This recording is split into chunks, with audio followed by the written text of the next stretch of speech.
इसका अर्थ क्या है, इसकी भाषाएं क्या है, इसके बारे में आप हम विस्तृत अध्ययन करेंगे। देखिए, विभिन्न सामाजिक विज्ञानों में यह प्रश्न काफी विवाद का विषय रहा है कि व्यक्ति के जीवन में वंशानुक्रम ज्यादा प्रभावी होता है या पर्यावरण। देखिए, वंशानुक्रम के द्वारा व्यक्ति के पास एक विकसित मस्तिष्क तो प्राप्त हो सकता है। वंशानुक्रम के द्वारा देखिए क्या होता है कि जैसे आपके माता पिता, जो हमारे माता पिता हैं, अगर उनका बुद्धि डेवलप है, विकसित है, तो उसके प्रभाव से बच्चे के पास एक विकसित मस्तिष्क तो प्राप्त हो सकता है। लेकिन अगर उसको सामाजिक पर्यावरण से अलग कर दिया जाए, उसको पर्यावरण से अलग कर दिया जाए, उसकी जो कुशलताएं, क्षमताएं हैं, वह पूरी तरीके से विकसित नहीं हो पाएंगी, क्योंकि विकसित मस्तिष्क के द्वारा वह एक विकसित मस्तिष्क को प्राप्त कर लेता है। लेकिन उसको अगर सामाजिक पर्यावरण से आप अलग कर दोगे तो वह अपनी क्षमताओं को विकसित नहीं कर पाएगा। कहने का तात्पर्य यह है कि बच्चे की क्षमताएं विकसित करने के लिए सामाजिक पर्यावरण का होना अति आवश्यक है, क्योंकि सामाजिक पर्यावरण के माध्यम से ही उसकी जो क्षमताएं हैं वो विकसित हो पाएगी। उसकी जो क्षमताएं हैं वो सामाजिक पर्यावरण में आएगा, तभी उसकी जो क्षमताएं हैं वो विकसित हो पाएगी। क्योंकि देखिए क्या होता है, वंशानुक्रम के द्वारा जो हमारा जन्म होता है, तो वह बच्चा केवल एक जैविकीय प्राणी मात्र नहीं होता, उसकी जो संरचना है वो जैविकीय संरचना मात्र नहीं होती। ठीक है, जैसे जैसे वो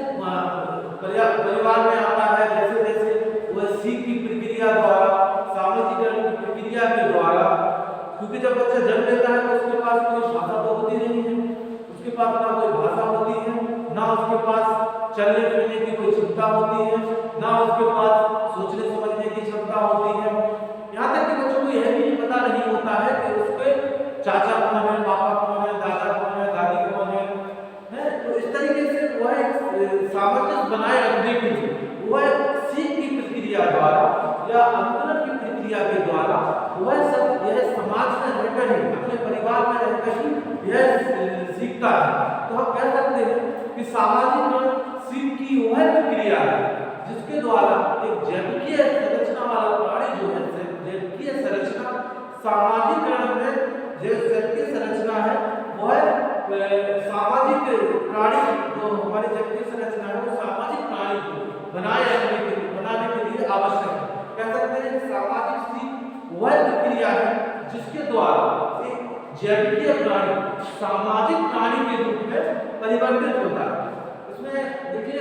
आपने जो परिभाषा दी थी, आपने कहा था कि सामाजिकरण वह प्रक्रिया है, सामाजिकरण वह प्रक्रिया है जिसके द्वारा जो बच्चा है तो आदर्श नियमों के द्वारा समाज में सीखता है। आदर्श नियमों के द्वारा समाजीकरण की जो प्रक्रिया है उसके द्वारा व्यवहार करना सीखता है। जो हमारे समाज के जो आदर्श नियम बनाए गए हैं उसको सीख की प्रक्रिया द्वारा ही वह सीखता है। और यह कहा था आपका के अनुसार, दूसरा कहा था ग्रीन के अनुसार कि सामाजिकरण वह प्रक्रिया है जिसके द्वारा व्यक्ति अपने सांस्कृतिक विशेषताओं के बारे में सीखता है, अध्ययन करता है। सांस्कृतिक विशेषताओं का मतलब होता है जो हमारी परंपराएं हैं, प्रथाएं हैं, जो विचार है, जो संस्कृति है, वह बच्चा समाज में रहकर ही सीख सकता है। क्योंकि जब बच्चा समाज में रहेगा तभी उसको पता चलेगा कि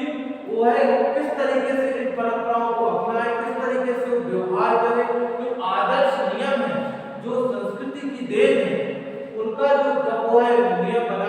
जब फॉलो करेगा, उस चीज को जब वो सीखेगा तो यह सीख की प्रक्रिया के द्वारा ही यह संभव हो पाएगा। सीख की प्रक्रिया के द्वारा ही अभी संभव हो पाएगा, है ना।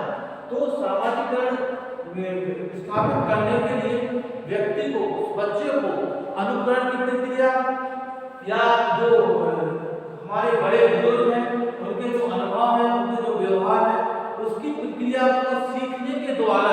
हम सामाजिकरण की प्रक्रिया को पूरा कर सकते हैं। क्योंकि बच्चा जब जन्म लेता है तो वह केवल एक जैविकीय संरचना मात्र तो होता ही है,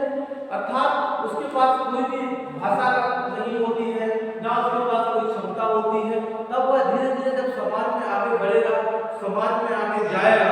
और धीरे धीरे अपने पास पड़ोस के, अपने खेल के जो सहयोगी हैं, अपने जो परिवार के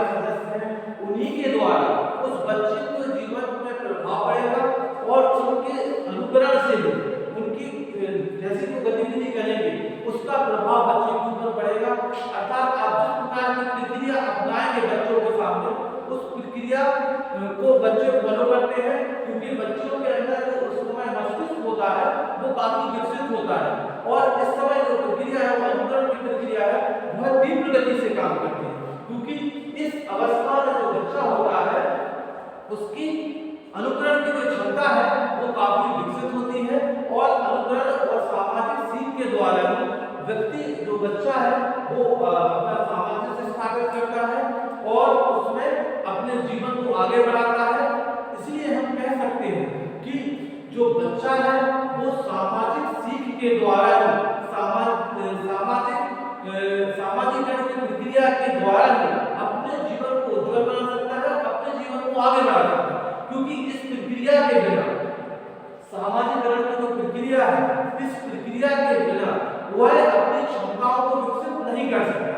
ना ही जीवन में कैसा व्यवहार करना है, किस व्यक्ति के साथ कैसा व्यवहार करना है, जीवन में कैसे आगे बढ़ना है, हमारी जो परंपरा संस्कृति प्रथाएं हैं उन सभी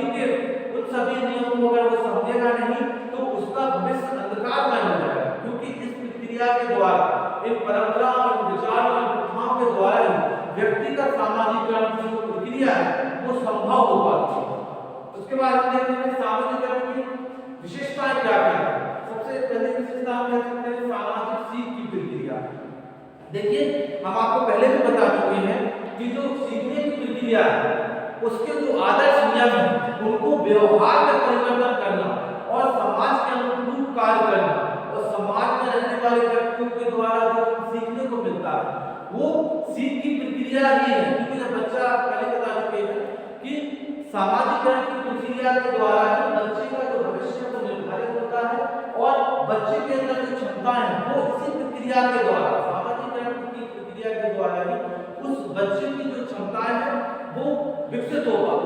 पाती है। हम ये कह सकते हैं कि सामाजिकरण की विशेषता विशेष महत्वपूर्ण है कि जो सामाजिक सीख की प्रक्रिया है, जो समाज में जो नियम प्रथाएं परंपरा है उसके जो द्वारा बच्चे को जो सीखने को मिलता है वही उसको आगे ले जाता है। दूसरा है आपका सांस्कृतिक सीख का समावेश, पहले हम बता चुके हैं इसकी ये दूसरी विशेषता है कि सांस्कृतिक सीख का समावेश किस तरीके से बच्चे के जीवन पर पड़ता है। तो देखिए जब बच्चा जन्म लेता है तो उसके पास ना कोई बता चुके हैं कि भाषा भी नहीं होती, ना उसके पास बोलने चलने फिरने की कोई क्षमता होती है। समाज में जो जैसे नियम कानून, जैसे परिवार में जो उसकी सांस्कृतिक विशेषताएं हैं, परिवार में उसकी परंपराएं हैं प्रथाएं हैं, उसी के अनुरूप ही बच्चा आगे जाता है, उसी को अध्ययन करता है, उसी को सीखता है और उसी के बारे में अध्ययन करके उसको आगे बढ़ाता है। तीसरी है अनुकरण से प्रभावित। देखिए पहले बता चुकी है कि बच्चे के पास कोई क्षमता कोई विशेषता नहीं होगी तो सबसे प्रभावी क्या होगा, अनुकरण। अनुकरण का मतलब है कि बच्चे के दूसरे के द्वारा जो समझने की क्षमता है, जो सीखने की प्रोसेस है उसे हम अनुकरण कहते हैं। अनुकरण के द्वारा क्या होता है, बच्चा जब धीरे धीरे बड़ा होता जाता है तो उसके जो परिवार के सदस्य हैं या उसके परिवार के सदस्यों की जो आदतें हैं उसको वो अपने जीवन में अपने जीवन में फॉलो करने की कोशिश करता है। उस समय बच्चा सीखता है कि हमारे जो माता पिता हैं या हमारे जो परिवार के सदस्य हैं वो किस तरीके का व्यवहार कर रहे हैं, उसी तरीके के व्यवहार को वह भी अपने जीवन में फॉलो करने की कोशिश करता है। अर्थात जिस तरीके से आप अपने बच्चों के साथ व्यवहार करेंगे बच्चा भी आपको अनुकरण के द्वारा उसी तरीके का व्यवहार सीखेगा और उसी तरीके के व्यवहार को अपने जीवन में फॉलो करेगा। अर्थात इसलिए हम बच्चों को शुरुआत से ही उनके अंदर अच्छे गुणों का समावेश करते हैं, उनको अच्छी अच्छी चीजें सिखाते हैं, अच्छी बातें बताते हैं, धार्मिक ग्रंथों के बारे में बताते हैं, क्योंकि जो बच्चा है वो एक माटी का जिस प्रकार माटी का पौधा होता है उस तरीके से नहीं होता। उसको आप जिस प्रकार से बना दोगे, जिस प्रकार से साइज जिस प्रकार से उसको आकार दोगे उसी प्रकार से बच्चा भी बनेगा। अर्थात बच्चे को आप जैसी आदतें दोगे, बच्चे को जैसी क्रिया सिखाओगे, बच्चे के अंदर जैसे गुणों का समावेश करोगे उसी प्रकार के गुण उस बच्चे के अंदर आएंगे। इसलिए हम बच्चों को बचपन से ही छोटे से ही उनको अच्छी आदतों के बारे में बताते हैं, जो अच्छे कार्य हैं जिनको करने से समाज में एक स्थान बनता है, समाज में एक पद मिलता है, समाज में उसकी जो रेपुटेशन है, इज्जत है, सम्मान है वो बढ़ता है। तो ऐसे कार्यों को करने से बच्चा समाज के द्वारा एक निर्धारित होता है और समाज में उसका एक अच्छा स्थान बनता है, तो समाज के व्यक्तियों के द्वारा उसको काफी तारीफ, उसकी काफी अच्छाई होती है। और यह जो विशेषता है,